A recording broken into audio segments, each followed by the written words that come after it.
Earlier I was speaking to Christie Viljoen, who is an economist with PwC, and we were talking about a number of issues that the president will be able to address tomorrow as he reports to the nation in the State of the Nation address. And Christie, whilst we were still talking, I was about to ask you about the issue of development and support of SMMEs in as far as addressing employment and intervening in the disgruntled young people who are starting businesses but they don't have funding. On the other hand, they are unemployed, they don't have money to be able to search for jobs, and he talked about the marginalized. What do you make out of that?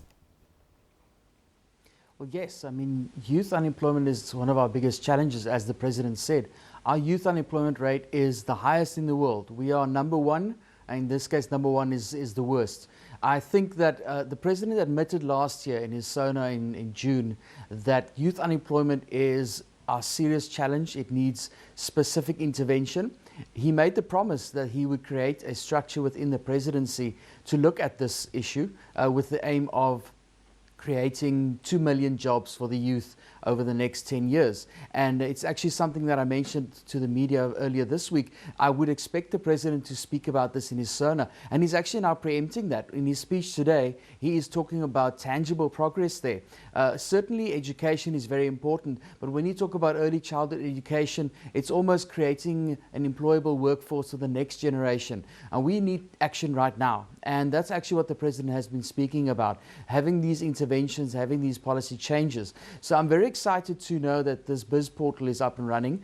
We've seen globally over the past 15 years an effort by many countries to improve their business environment by, for example, reducing the time and cost of registering a business. So you go onto this website and very quickly you get all the necessary registrations and confirmations. So that's very good news. I also I'm quite encouraged by what the president said about his knowledge of young people not knowing how to do an interview, not knowing how to present themselves, not knowing where to go for funding. It shows a very good awareness, and I think that if he creates that structure, that very targeted structure that's staffed by confident and competent people in the presidency, we could see some progress. And we are years behind where that progress should be. It's something that should start today.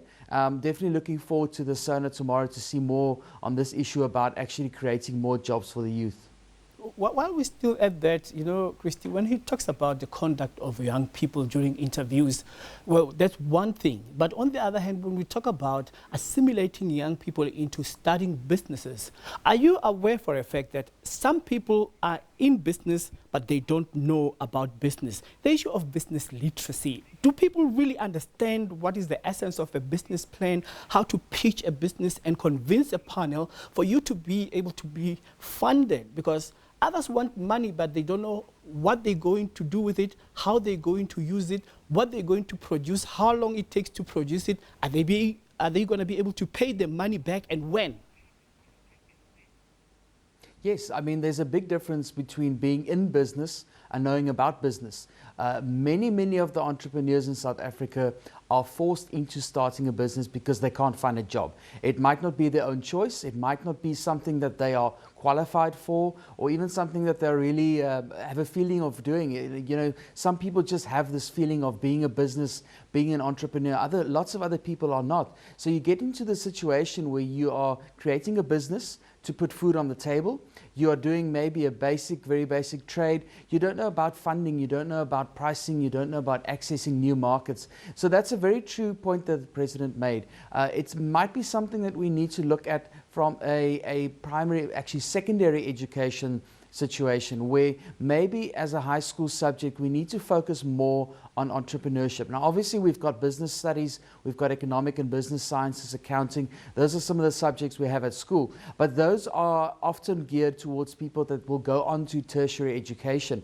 And I think it might be a point of focus for the president and the Department of Education to look at entrepreneurship more as a training situation in secondary education already, so that then when these people get to the point where they're almost forced into starting their own business, they already have some of these skills, and that means that they can run their business better, they can create more jobs, and probably be a lot more sustainable over many more years in running that company. And then one other thing before you go, let's touch on the issue of professionalism in business. You know, the issue of quality assurance, meeting deadlines, and not making excuses all the time. When you talk small business, you must understand that it feeds to big business because some of them are in the supply development chain and they get to be considered to be suppliers based on performance and how they are able to deliver. What do you make out of those businesses that have been given opportunities but they're not coming to the party and delivering high quality standard service? Yes, look, big business is very dependent on small business. As suppliers, as contractors, same with government. Government has a big reliance on the services and goods supplied by small companies. And we need small companies because that's where the jobs are created. And when a person works for a small company, they need to be aware that it's a lot of hard work. It means that you can't just come in at 8 in the morning and leave at 5, Monday to Friday. Very often you have to work long hours. As a small business, you are highly dependent on very, very good service delivery. And I think it is something that maybe a lot of South Africans have become used to, maybe a mediocre level of service delivery. That's not going to make you stand out. That's not going to make you take your business from very small to very, very big. So I think that getting back to the point of being in business and understanding business, you need to be sure that as a small business operator, as an entrepreneur, you're competing against thousands of different other entrepreneurs. So to deliver that service and deliver those goods that it is just that bit better, that will make those big customers come back again, you need commitment, you need quality of service, you need to be sure that people are presentable, that they are there on time, that they are delivering on what their promises are. And that's some of the points the President touched on. People entering the business world that might not necessarily have all these skills. Many people do, but many people don't. Simply, it might be because they never had exposure to this. It might be because that they grew up in an era where there is no big corporate office and you didn't see what people look like when they go to that office. It is just simply the reality of our country. So I'm glad that the President touched on that. It's something that, again, we can probably get more bigger focus on when we think about secondary education, where we look at the idea of training our South African students and our children as entrepreneurs, given that we are lacking the employment creation by the formal sector that we really need at this stage.